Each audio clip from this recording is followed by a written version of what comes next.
കുറേ ആയില്ലേ wall deco ഒക്കെ ചെയ്തിട്ട്. അപ്പോൾ നമുക്കിന്നൊരു ക്യൂട്ട് ആൻഡ് സിമ്പിളായിട്ടുള്ള വോൾ ഡെക്കോ ചെയ്തെടുക്കാം. അതിന് വേണ്ടിയിട്ട് കുറച്ചധികം ഐസ്ക്രീം സ്റ്റിക്ക് വേണം. നിങ്ങൾക്ക് എത്രയാണോ ലെങ്ത്ത് വേണ്ടത് അതിനനുസരിച്ചിട്ട് ഐസ്ക്രീം സ്റ്റിക്കിൻ്റെ എണ്ണം കൂട്ടുകയോ കുറക്കുകയൊക്കെ ചെയ്യാം. ഇതേപോലെ ഒന്ന് അറേഞ്ച് ചെയ്ത് വെച്ചതിന് ശേഷം ഒരു 5 സ്റ്റിക്ക് വെച്ചിട്ട് ഇതേപോലെ ഒന്ന് ഒട്ടിച്ചെടുക്കാം. ഇനി അതൊന്ന് മാറ്റി വെക്കാം. ഇനി വേണ്ടത് ഒരു കാർഡ്ബോർഡ് പീസാണ്. അതിനെ രണ്ടായിട്ട് ഫോൾഡ് ചെയ്തിട്ട് ഇതേപോലെ ഒന്ന് കട്ട് ചെയ്തെടുക്കാം. നമുക്കൊരു പോട്ടിൻ്റെ ഷേപ്പാണ് വേണ്ടത്. അതേപോലെ ഒന്ന് കട്ട് ചെയ്തെടുക്കുക. ശേഷം ജൂട്ട് ത്രെഡ് വെച്ചിട്ട് അതൊന്ന് കവർ ചെയ്തെടുക്കാം. പിന്നെ വീഡിയോ കാണുന്നവരാരെങ്കിലും ഇതുവരെ എൻ്റെ ചാനൽ സബ്സ്ക്രൈബ് ചെയ്തിട്ടില്ലെങ്കിൽ സബ്സ്ക്രൈബ് ചെയ്തൊന്ന് സപ്പോർട്ട് ചെയ്യണം. അതേപോലെ വീഡിയോ ലൈക്ക് ചെയ്യാനും മറക്കല്ലേ.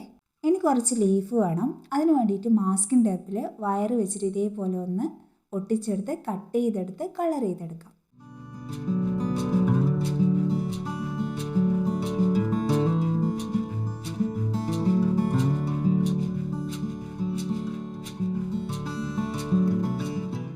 ഞാൻ കുറച്ച് ലീഫ് ഇതേപോലെ സെറ്റ് ചെയ്തെടുത്തിട്ടുണ്ട്. ശേഷം നമുക്കത് നമ്മൾ നേരത്തെ സെറ്റ് ചെയ്ത് വെച്ച ആ പോട്ടിലേക്ക് ഒന്ന് ഒട്ടിച്ചു കൊടുക്കാം. എങ്ങനെയുണ്ട്? നല്ല ക്യൂട്ടല്ലേ കാണാൻ? ഇനി ഇതിനെ നമുക്ക് നമ്മൾ നേരത്തെ സെറ്റ് ചെയ്ത് വെച്ചിരിക്കുന്ന ഐസ്ക്രീം സ്റ്റിക്കിൻ്റെ ആ ഒരു സെറ്റിലേക്ക് ഒട്ടിച്ചു കൊടുക്കാം. വേണമെങ്കിൽ ഒരു ബോ ഒക്കെ വെച്ച് അതൊന്നും കൂടി ക്യൂട്ടാക്കി എടുക്കാം. ഇനി ഇത് ഹാങ് ചെയ്യാൻ വേണ്ടിയിട്ട് ബാക്ക് സൈഡിൽ നമുക്ക് ത്രെഡ് ഒന്ന് ഒട്ടിച്ചു കൊടുക്കാം. നല്ല ക്യൂട്ട് ആൻഡ് സിമ്പിൾ ആയിട്ടുള്ള വോൾ ഡെക്കോ സെറ്റ് ആയിട്ടുണ്ട്.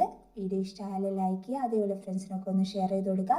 കൂടെ എൻ്റെ ചാനൽ ഒന്ന് സബ്സ്ക്രൈബ് ചെയ്തുകൂടി ഒന്ന് സപ്പോർട്ട് ചെയ്യാൻ മറക്കല്ലേ.